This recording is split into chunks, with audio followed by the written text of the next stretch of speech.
Olá, sejam bem-vindos a mais uma aula de matemática para continuarmos os estudos sobre números complexos.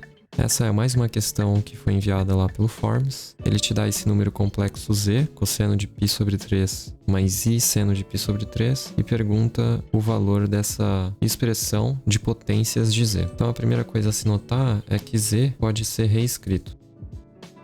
Perceba que isso é exatamente cis, e eu vou me utilizar muito das fatorações de cis, né? A primeira fatoração interessante quando falamos em cis é lembrar que cis de θ menos 1 é a mesma coisa que 2 vezes i seno de θ sobre 2 vezes cis de θ sobre 2. Tem vídeo já no canal demonstrando essa identidade, e uma outra identidade seria o caso da soma.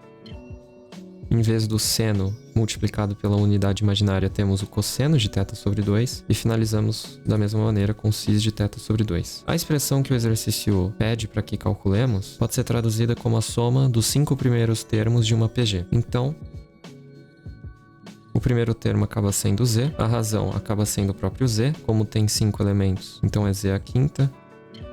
E finalizamos com o denominador sendo z menos 1. E perceba o quão útil vai ser a fatoração verde, né? Uma vez que temos justamente um número complexo cis sendo subtraído da unidade. Eu vou deixar a propriedade em azul em standby. E bom, basta que calculemos então z à quinta, porque z já é um número dado, né? Usando a propriedade de potência, z à quinta vai ser simplesmente cis de 5 vezes o argumento de π sobre 3. Portanto, obviamente isso é cis de 5π sobre 3. E agora basta substituirmos essas informações. Perceba que z à quinta menos 1 vai ser cis de 5π sobre 3 menos 1, ou seja, basta aplicarmos a fatoração em verde. E da mesma forma, aplicamos a fatoração verde para o denominador. E ficamos com 2 vezes i seno de π sobre 6 vezes cis de π sobre 6. E agora basta fazermos as simplificações, tanto de números complexos quanto dos escalares, para finalizarmos o problema. Então, tudo aquilo que é escalar eu vou fazer uma separação da parte que tem o cis.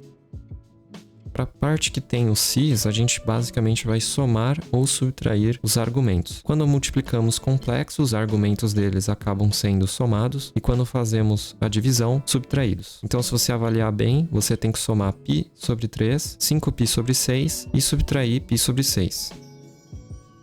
Beleza, como 5π sobre 6 e π sobre 6 são suplementares, a soma deles resulta em π, significa que eles possuem o mesmo seno. Então, a parte escalar acaba sendo igual a 1. E o argumento do cis acaba sendo π. Se você efetuar as contas de mais e menos, você vai ficar com π sobre 3 mais 2π sobre 3, que resulta em π. E cis de π nada mais é que cosseno de π mais i seno de π. Seno de π acaba sendo zero e, portanto, isso aqui dá cosseno de π, ou seja, menos 1. Portanto, a expressão que o exercício pede acaba sendo igual a menos 1. Com isso, finalizamos mais uma aula e nos vemos numa próxima oportunidade.